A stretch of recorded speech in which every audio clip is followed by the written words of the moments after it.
தொலைந்து போன சென்னை மெட்ரோ பயண அட்டைகளில் இருக்கிற பணத்தை வேறு அட்டைக்கு மாற்றிக்கொள்ள முடியாது என்று மெட்ரோ நிர்வாகம் தெரிவித்திருக்கிறது.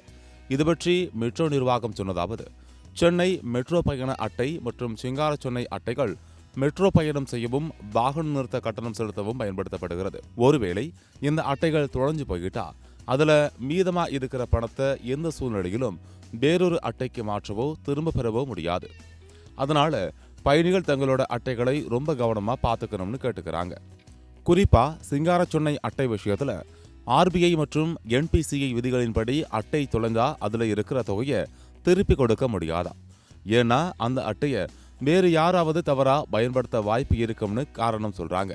எல்லா பயணிகளுக்கும் பாதுகாப்பான நம்பகமான பயண அனுபவத்தை கொடுக்க சென்னை மெட்ரோ தொடர்ந்து முயற்சி பண்ணிக்கிட்டு இருக்கும். இதனால ஏற்பட்ட சிரமத்திற்கு வருத்தம் தெரிவிக்கிறதாகவும் மெட்ரோ நிர்வாகம் தெரிவித்திருக்கிறது. மேலும் எதிர்காலத்தில் இன்னும் நல்ல வசதிகள் கொண்டு வர பயணிகளோட ஒத்துழைப்பும் கருத்துக்களும் ரொம்ப முக்கியம்னு சொல்லியிருக்காங்க.